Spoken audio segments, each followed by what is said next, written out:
Jackie, how do you feel about this emerging black awareness that's taking place in the athletic world? Well, naturally, we're all quite proud of the fact that the guys are standing up today and being counted. I sometimes wish we had done the very same thing when we were playing ball. If we had stood up, I doubt seriously if the youngsters, they would have the kind of troubles that they're having today. And I think that if this present generation doesn't stand up, and even more, that when their kids are growing up and playing, they'll have the same kind of problems.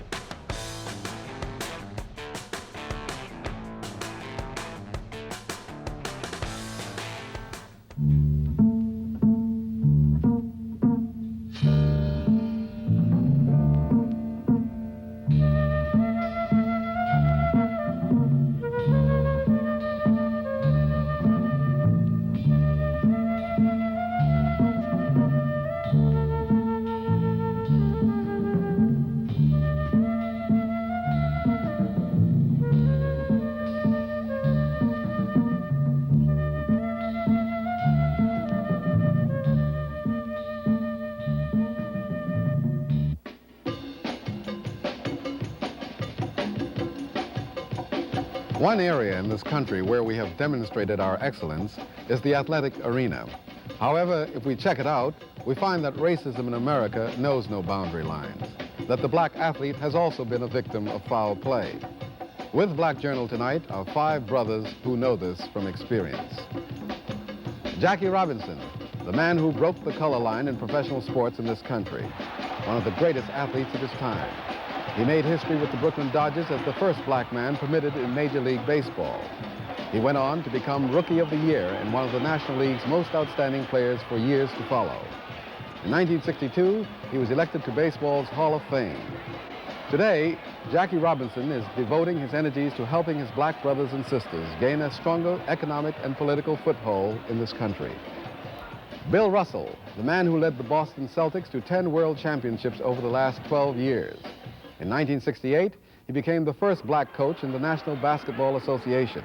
After winning the championship, Bill Russell retired from professional basketball because he could, and member of the team which successfully defended the Davis Cup this past fall. For the past 4 years, he has been the only black player in the lily-white world of big league tennis. He's had to win most of his honors at country clubs and athletic clubs where he wouldn't even be considered for membership because of his race. Arthur Ashe is now involved in a move to deny South Africa an invitation to the 1971 Davis Cup competition. Johnny Sample, ace left cornerback and defensive captain of the 1968 world champion New York Jets. He led the team that year in interceptions, but has had to sit it out the entire 1969 season with a serious back injury. A veteran of 10 years in professional football, Johnny Sample continues to be one of the more outspoken black men in the world of sports.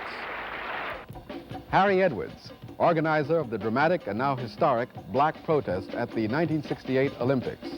A former basketball star and track star, Edwards has been instrumental in moving our struggle into the world of athletics. He is presently trying to organize amateur athletes on a national level and finishing work toward a PhD in sociology. I think the black athlete has had a very large role to play in the sort of the spirit of the black community. How do you gentlemen feel about that? I think it's the main reason is because of television now. Sports is such a popular thing. The media really focuses right in on it. You see black, white, Puerto Rican players playing together. And superficially, if you don't delve into it any further, you say, well, they're living pretty nice, but you never visit the locker rooms. You don't know what goes on behind the cameras as to how the off-field life of a black athlete is. The mass media in the society, there's a lot of criticism, some of it coming from people who themselves are in line for a great deal of criticism these days. There's a lot of criticism of the mass media, the news reporting, etc. But I think that the sports industry in and of itself has a great deal of responsibility for the degree to which sports, in fact, has not brought people together in this society, because they haven't told the truth that would tend to undermine some of the established, institutionalized racism, discrimination, prejudice that exists between people in a society. They've tended to build up this myth that, in fact, what you see on the field is a microscopic portrait of reality in a mass society, and this is simply not the case. Mm-hmm. And another thing is, I think it's vital to take into consideration when you're talking about athletes. They are, in a sense, people set apart from the time they were 7, 8 years old, when everybody realized they had athletic prowess. They're treated like a beautiful girl. Nobody really cares what they think or anything. Yeah, if they think. It's like you gradually become a product and not a person, you see. Because your athletes, like when you get to the professional ranks, you have guys that have been pampered for 10, 15 years. And so you can't say that this is an example or this is average guy, because he's not. Because most of the athletes, I know that myself included, are self-centered. This is maybe, psychologically, maybe the reason that we play sports. Or maybe we have a complex of some other kind. But as a driving force to make us play sports, that is not normal, I would say. Not very many people. The people that have this drive are your extraordinarily successful men in any field.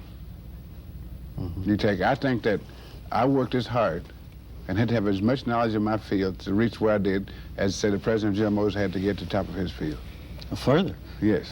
Especially under the conditions. Especially under the conditions. No, well, this is what I mean, in that, you see, for me, for example, if I were to say that I'm going to go into Harlem and go to the one that played around and tell the kids, listen, if you work hard, you can do the same thing I did. That would be a lie. And that would be unfair to myself and unfair to the kids.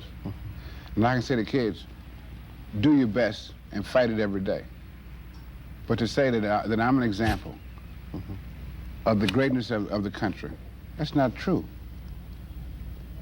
Because I feel that, to be honest with myself and with the people I deal with, that I'm an exception.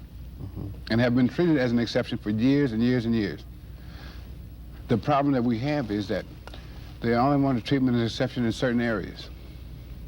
Well, what about the black athlete over the past decade? I mean, have there been any significant changes? Have there been any advancement or developments that was worthy of comment?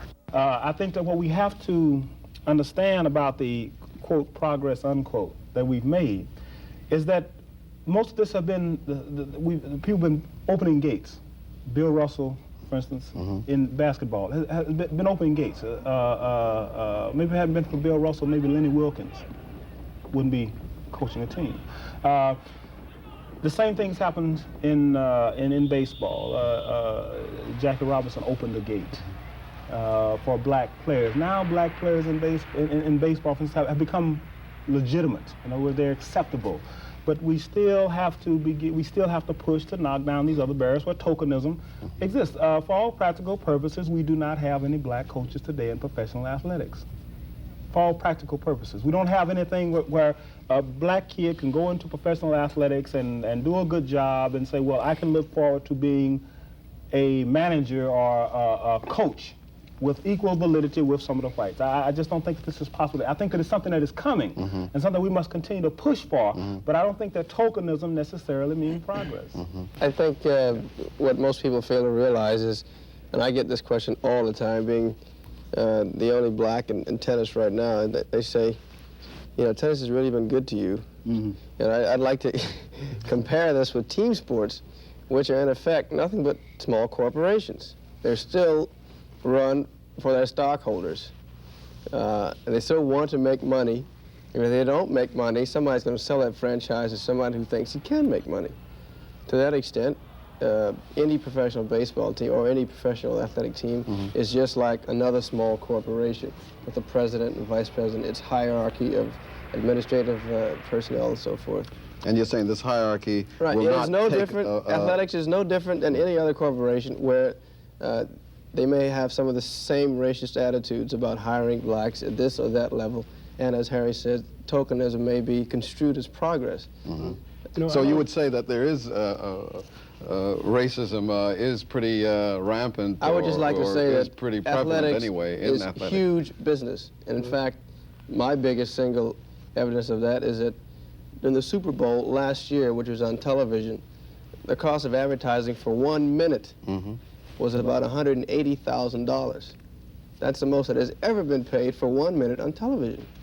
That's how big athletics is. You know, I don't believe that most people realize what kind of pressures are put on a black athlete in 1920, 40, or 1969 as it is now. Black athlete, most of us here, I guess we started off with almost nothing. I know myself playing football, I had to play with a beer can.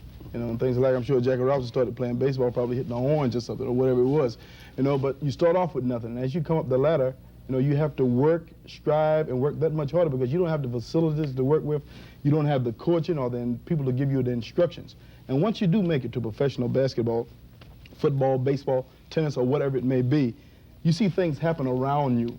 The white athletes get so much of the edge. When you go in and talk contract to this white general manager, if Edwards here is a white ball player and I'm a black ball player, they'll offer him $4,000 more than they offer me. These are the things that you see happen, the things that are disheartening.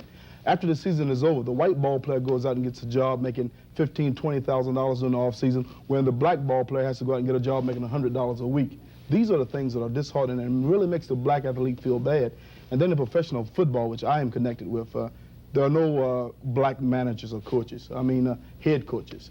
And these things are very bad, very bad. Like, take for instance the point of the New York Giants. They fired Ally Sherman at the beginning of the season. And instead of giving Emlen Tunnell or Roosevelt Brown the job, who have been assistant coaches for 4 or 5 years, they gave it to Alex Webster, who has only been an assistant coach for 2 years. Now, there's no way that you can explain to me that Alex Webster knows more about football than Roosevelt Brown. These things are things that kill you. Now, I mean, is there anything that the black athletes can do about this, or that the fans can do about this, I mean, to change this state of affairs? Well, I think this is something that's been demonstrated over the last 2 years. In the last 2 years, since 1967, we've had more movement in athletics away from the status quo than at any other time. Why? Because athletes have begun to stand up. You find people in amateur athletics in particular, the whole movement around the Olympic Games, the black athletes who stood up and said, we're not going to go to the Olympic Games because we do not feel that this country is giving us a just break as human beings. Therefore, we have to utilize whatever skills we have in order to demonstrate this. Maybe I'm not the kind of guy who can go out on a picket line or who will go to the South and try to register people to vote, but I am an athlete. This is what I know, this is my work, and I'll use this as a tool. If I can use it as a tool to make a living, then I can certainly use it as a tool in order to live, in order to justify my humanity, in order to demonstrate my humanity.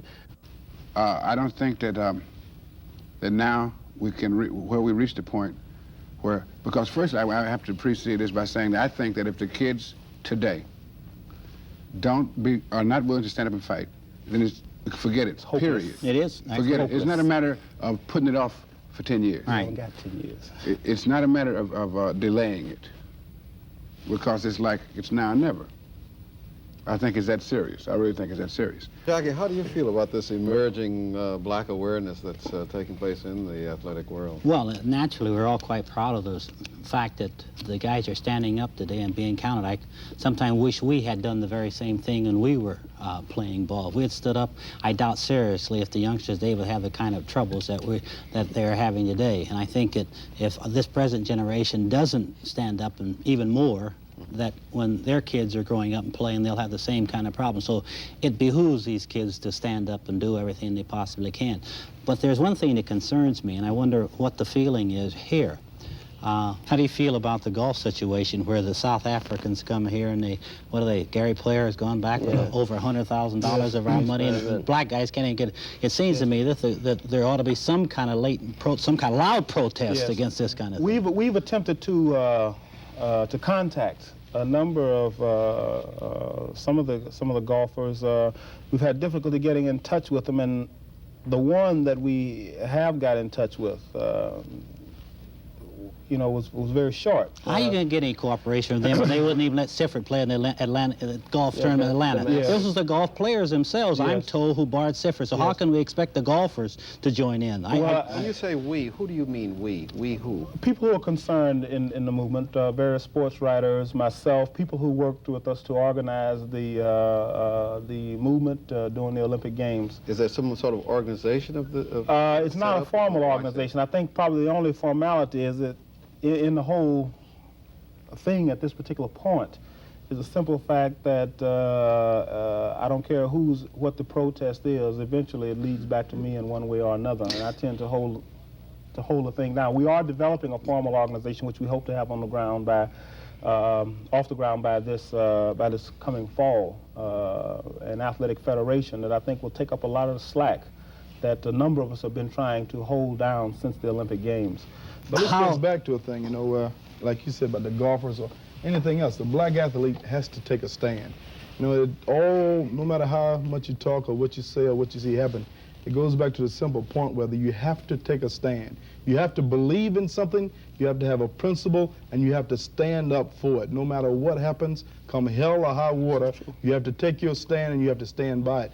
One thing that I think the people watching should be cognizant of and look for in the future is that this growing militancy among athletes is not going to stop. What I mean is it's gaining momentum. More and more athletes are coming out, taking stands, and instead of getting better, things are going to get worse. Because as I said before, these professional athletic teams are themselves corporations. Mm-hmm. They are products of the American ideal.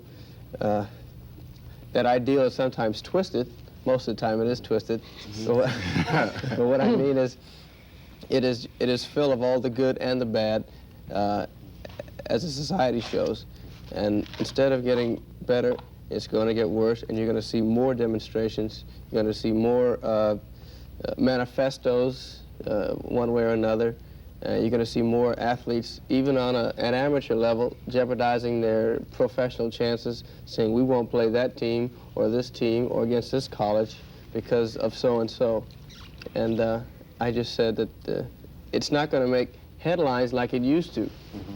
For instance, in the days when Dr. King started leading demonstrations in one place or another, it came to pass pretty soon that in 4 or 5 years, the demonstrations were so commonplace, they're on page 50. They don't make headlines anymore, so you must turn to a new tactic to gain the attention of the public. I don't think there's any question that the decade of the 70s in particular are going to be, you know, people talk about the turbulent 60s. The 60s were turbulent, but they were often turbulent without any particular program. You see, they were turbulent as a dramatizing effect. They were turbulent in a dramatic sense. I think that the 70s are going to be turbulent in a diabolical sense. The people are going to sit down, are going to map out programs, and then are going to operationalize those programs. And they're going to be people not from the bottom, not the people who are going to go out and dramatize things and who are going to be so concerned, so caught up in obtaining the needs of life that they're not going to have time to really push and further and develop a program.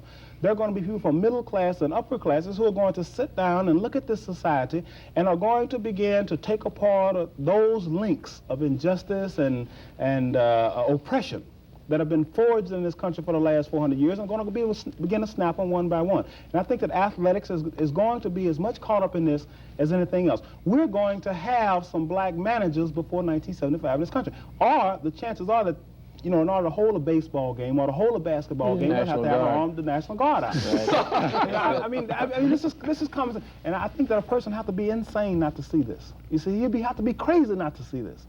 There isn't also the Robert Sheltons of this country who come out of prison because of their refusal to make testimonies about the Ku Klux Klan, and then they go and testify that they're going to lead a drive to suppress the Negro in this country.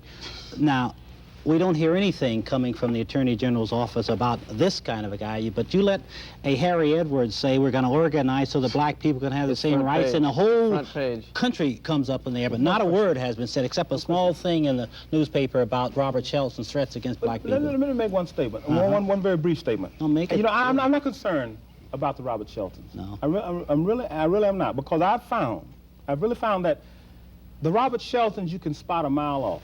Because this cat's going to tell you everything. He's honest. This is one cat who's honest. I think that what we have to really be concerned about is the kind of thing that Arthur has alluded to, the institutional relationships which have been perpetuated in this country for the last 50 or 60 years, since the Civil War, you see, that have become entrenched along the old guidelines, keep the out and that are as respectable as going to church on Sunday. Mm-hmm. You see what I'm saying? Harry, let me ask you this. Well, I just wanted to ask, well, go ahead, Jackie. Yeah, I wanted to find out, you know, on this track setup, you know, I've never been so proud of individuals as I was of Tommy Smith and John Carlos at Olympic Games. I think this, to me, was the greatest demonstration of personal conviction and pride that I've really seen. To see these guys standing up there saying to the world, as I saw it, I'm proud, I conquered, I'm of my blackness and this kind of thing. And then all of a sudden, you see a guy running around the ring waving a flag and you get sick inside, you know. That's just what happened to me. I got sick when I saw Foreman run out waving a flag. The juxtaposition wasn't exactly the way it should have been. Right. Well, what concerns me now is what I see is a concerted effort, a drive against these guys that have, I thought, brought a great deal of dignity and self-respect to the black community. You read or you hear constantly about what's happened to Tommy Smith, what's happened to Lee Evans, what happened to these guys who have really made black people tremendously proud. Now, how do we overcome this? What happened to them? I mean, what has happened to them? Let's just... Well, Harry can, he's so close to him. Tommy Smith now is playing football for the Cincinnati Bengals. Lee Evans is in school in San Jose. John Carlos is in school in San Jose. Most of them are, they're all participating in athletics, either professional or amateur. There's no question that had Tommy Smith and John Carlos grabbed the American flag and ran around the field with it, you know, they'd have they could write their own ticket. Right. This is not the case today. There have been certain moves by communities in and around Cincinnati to do everything from, you know, tell Tommy Smith, we'll buy up your contract, just get the hell out of our city. We don't want you on our team. To threats, letters, intimidation against his wife and family, this kind of thing. The same thing has happened with Lee Evans. All these, Lou Alcindor, all these athletes have come under this problem. I think that we have a responsibility. People such as Jackie Robinson, for instance, who has certain ties, economic ties, who has political ties. At some point, the black people who are in positions to give these people some insulation should begin to get them set up in business, to get them tied into positions where they can be assured of a livelihood, not only this, but where they can be visible, where you can set these people out there, people like Thomas Smith and Lou Alcindor, these individuals, and say, well, look, yeah, he backed the establishment up against the fence, and he's doing very well, because part of the game of the establishment in this country, the status quo is, you know, show the niggas that you don't confront the white man with a gun, politically, socially, any other way, and don't wind up in bad shape. We have to show these individuals that Thomas Smith is prospering, and he did it. You see what I'm saying? Lou Alcindor is prospering, and he did it, and he hasn't changed. He hasn't sold out. He hasn't changed his mind. He do the same thing all over again. I think that there are a number of us that can help them and make sure that they're in this position.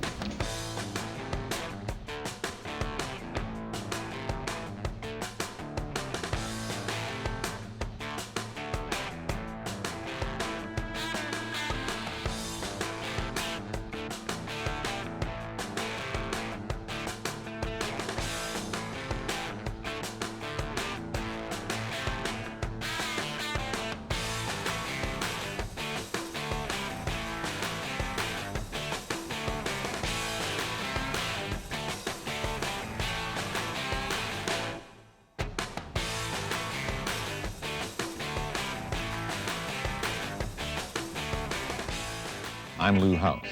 And William Greaves. We'll see you next month. One gay, y'all.